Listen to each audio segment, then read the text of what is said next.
What up, dogs? I'm going to use finasteride for the first time. So welcome to my journey. This video will mark the beginning of my journey using finasteride. Please stay tuned to see what happens after I start using finasteride. Tiny little thing.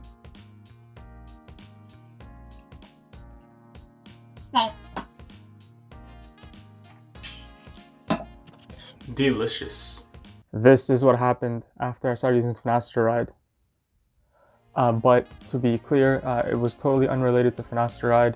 The barbers in my city are closed due to the pandemic, so I just shaved my head. So if you didn't already know, I've been on minoxidil for 2.5 years, and I made a video about this.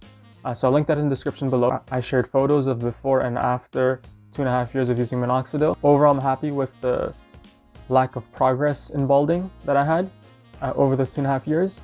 But many comments were helpful. Some are also very true, like this one was very true. But some were helpful and recommended finasteride. Many comments recommending finasteride. And then I did some research, and so I went to my doctor, got a prescription. I was hesitant at first because I know there are side effects, and I don't want to deprive any ladies. But looking into it, I realized that the chance of me being affected by those side effects is pretty small.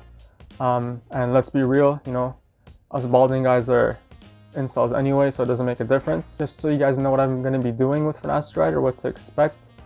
I will be taking finasteride about 3 times a week. Not every day, like my doctor and the pharmacist mentioned. They said to take 1 milligram pill every day, but there are 2 reasons I don't want to do that. And my justification for these reasons is that I watched, YouTube doctors give this advice. And you might be wondering why I'm trusting YouTube doctors over my real doctors.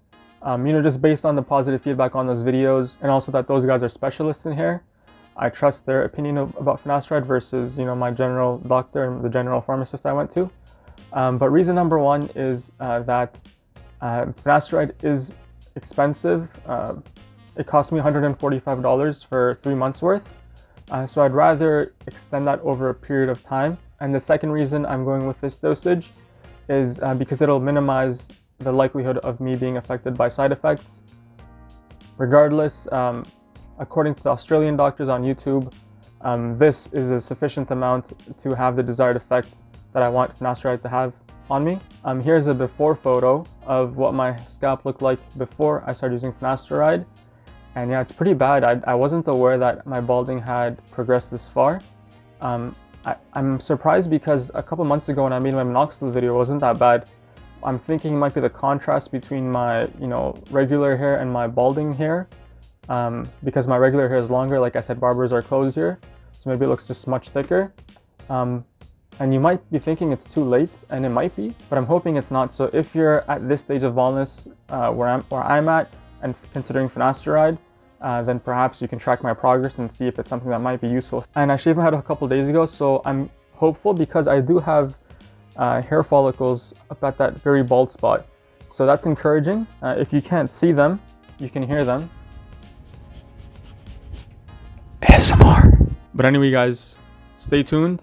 Hopefully I'll see you in a few months with a full head of hair, and we won't be incels anymore. If you aren't an incel, please like, share, subscribe, comment. If you don't do those things, then I will assume you're still an incel. Thanks for watching. Take care.